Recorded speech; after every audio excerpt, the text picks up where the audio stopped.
Chapter 9 is called A Good Idea. Ben, wait for us, yelled Annie. Jack and Annie hurried into the woods after Ben Franklin. They found him huddled beneath a tree. That was an airplane, said Jack. It won't hurt you, and it won't fall out of the sky. But why not, said Ben.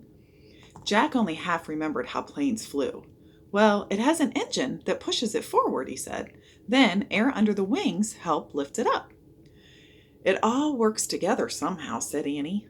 Oh my, said Ben. Does your world have many airplanes? Thousands, said Annie. Huge ones called jets. And rockets, said Jack. Some rockets can go all the way to the moon. Impossible, said Ben. I can see why that might seem impossible, but these are everyday things to us, said Annie. We don't even think about them, said Jack. Your world does not seem real to me, said Ben.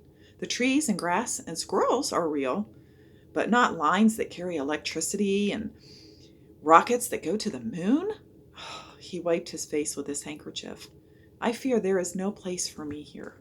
I am a plain and simple man. No, you are not. You are a genius, said Annie. Not here, my dear, Ben said. My little inventions and experiments are nothing compared to carriages that roar and machines that fly. I believe it is time for me to go home. Wait, have you made a decision about what you're going to do? Said Jack. I mean, about signing the Constitution. No, but it doesn't matter if I sign or not, said Ben. We delegates think our ideas are so very important, but now I see they matter little in your world. That's not true at all, said Annie. They matter a lot. Ben smiled sadly. Children, please, lead me to the treehouse, he said. But, said Annie. Please, said Ben. I want to go home. Jack looked at Annie and she nodded. Okay.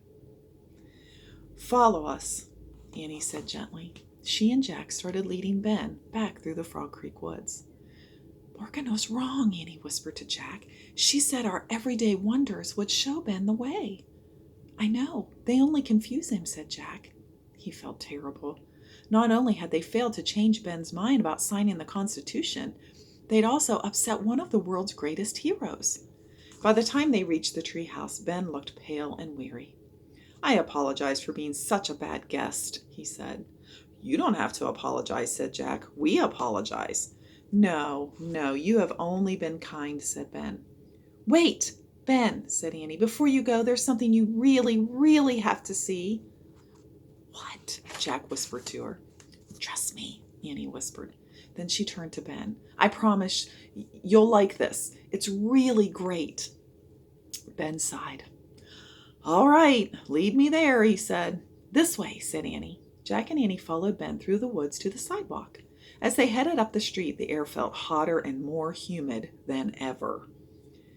Is this place far away? Ben asked. No, it's just ahead, said Annie. See that building? She pointed to a brick building with tall panel windows.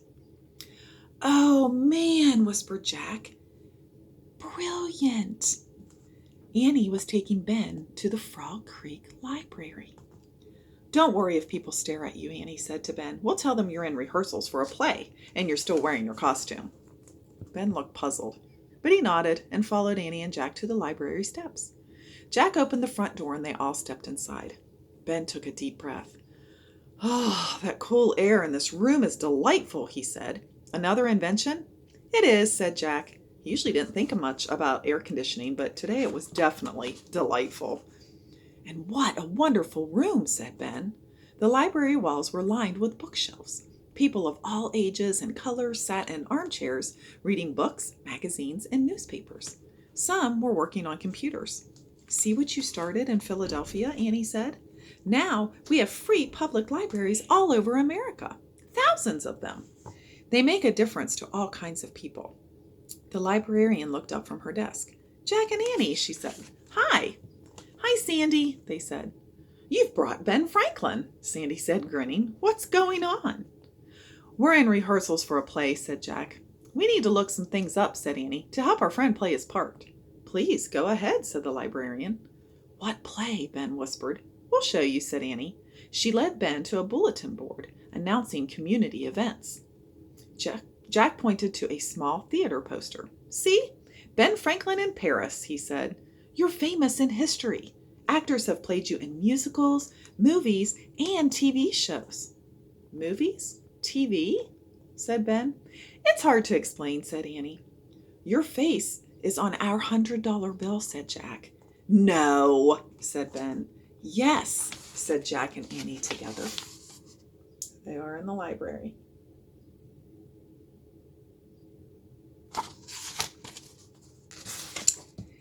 My goodness, said Ben, that is wonderful. Ben studied the other notices on the bulletin board. They announced church meetings, yard sales, bake sales, a fire station picnic, a 4th of July parade. Open to all, Ben read at the top of the bulletin board. Then he looked around at the library. This place is open to all, isn't it? He said. You have a wonderful community here, I can tell. There are lots of libraries and communities like this everywhere, said Annie. And so many children are reading, said Ben. Where did they all learn to read? America has free schools for everyone, said Annie, no matter how poor you are or where you come from. And girls get the same education as boys. At least 12 years for everyone, said Jack. Ben's eyes grew teary. I would have liked that, he said softly. There was so much I wanted to learn.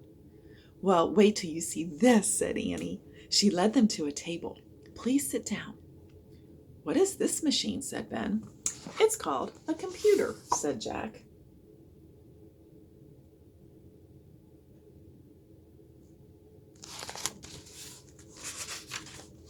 Chapter 10, We the People. A computer, said Ben. He stared at the large desktop machine. Yes, that's right, said Annie. It's useful for learning all about the world. Lots of people even carry small computers in their pockets on smartphones. Phones, said Ben. What are phones? Hard to explain. Let's look at this computer now, said Jack. Annie and Jack grabbed chairs and sat next to Ben. Watch, said Jack. He tapped a key and the screen lit up. Ben gasped. Wait, said Jack. He did a search for United States of America. Then he clicked on an entry.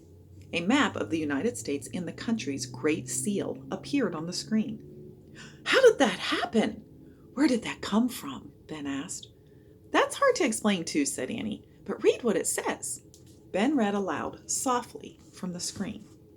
The United States is a country of 50 states, stretching from the Atlantic to the Pacific Oceans. It covers a vast part of North America. It has a population of more than 325 million people. Since its founding, immigrants from all over the globe have moved to the United States and become citizens. My goodness, whispered Ben. Jack pointed to the Great Seal of the United States at the top of the screen. That's a symbol for our country, he said. I know that symbol, said Ben. In 1776, I was on a committee to create it. He read the writing on the seal. Oh, that's Latin for out of many, one. Right, out of many, one, said Annie. Our teacher told us what that means. The United States is made up of many states and people from all over the world. We are all one nation. Yes, yes, said Ben. I wonder if our delegates have forgotten those words. Probably, said Annie. People forget them in our time, too. It's so important to come together as one country, said Ben. But how can we do that? We are very divided. Maybe the different sides have to keep talking to each other and listening to each other and agree to go forward, said Annie. She's right, said Jack. Don't forget, you can add important stuff later. They'll be called amendments, like amendments that guarantee freedom of speech and freedom of religion and give women the vote, said Annie. And end slavery and give everyone equal rights, said Jack. Yes, that makes sense, Ben said. Perhaps creating a constitution is only the first step, not the last. Exactly, said Jack. Ben stood up. I must go now. I must go home. I have to be back for the afternoon session. The Constitution is very important. They need me to be there. You need me to be there. We do, said Annie. Ben hobbled across the library, heading for the door. Goodbye, Ben, Sandy the librarian called. Have a good show. Readers looked up from their books and stared at Ben Franklin as Ben Franklin hurried outside. Jack and Annie caught up with Ben in front of the library. The three of them walked quietly to the sidewalk. My world may seem very rough and simple compared with yours, Ben said breathlessly, but 'tis filled with discovery of new things and new ideas. Why, I can even help create a constitution that will change the history of the world. You can, said Annie. Of course, there are parts that I absolutely do not agree with, said Ben, but additions, as you said, and changes, amendments, will be made later. First, we must come together to create one country. We may never get another chance. That's true, said Jack. This way, said Annie.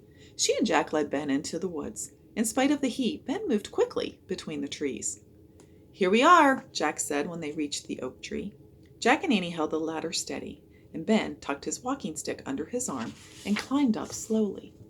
Once Ben was inside the treehouse, Jack grabbed the ladder to follow him, but then he heard Ben say, "Hello, my good lady." The sound of a woman's voice came from the treehouse. Jack froze at the bottom of the ladder. "Jack, it's her," said Annie. "I know," Jack said. They looked up. "Morgan!" cried Annie. Morgan Le Fay and Ben Franklin stood at the treehouse window together.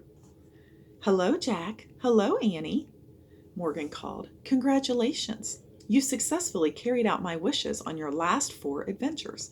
You learned a great lesson from Jackie Robinson. You worked with Mother Mary Joseph in Texas. You spent time with Emperor Marcus Aurelius of Rome. And you have just given me one of the most remarkable adventures of my life," said Ben. "You have showed me the wonders of your world. All people here, men, women, black, white, young, old, are to be treated equally. This country is full of different communities and different people, and yet it is one country." "Yes," said Jack. "Please, Jack and Annie, never take all those wonderful things of your world for granted," said Ben. "Promise me you will always be filled with curiosity and wonder." "We promise," said Jack and Annie. "Thank you again for everything," said Ben. "Farewell," called Morgan. A mighty swirl of wind, a flash of lightning, a crack of thunder, in the magic treehouse, Morgan Le Fay and Benjamin Franklin were gone. Jack and Annie stared at the top of the oak tree for a long moment. Then they both sighed and started walking through the woods. "Remember in Morgan's rhyme, Morgan says, 'Everyday wonders will show Ben the way,'" said Annie. "At first I thought she meant modern inventions." "Me too," said Jack. "But those things just seem to scare Ben." "Right," said Annie. "So then I thought, what if we show him the public library? He wouldn't be afraid of that." "Yeah, especially since he started the first one," said Jack. "And he'd get to see how everyone's allowed to go there and borrow books and use computers." "And get tons of information," said Annie. "Like how cars work." "And planes," said Jack, "and electricity." Annie stopped walking. "So let's go back," she said. So here is the treehouse with Morgan Le Fay and Ben looking out of it. "Where?" "There." "Now?" "Now." "Why not?" Without another word, Jack and Annie started running through the summer heat, heading back to the Frog Creek Library. And just so you know, there is another Magic Treehouse Fact Finder all about Benjamin Franklin. So if you ever get a chance, you could check that out too.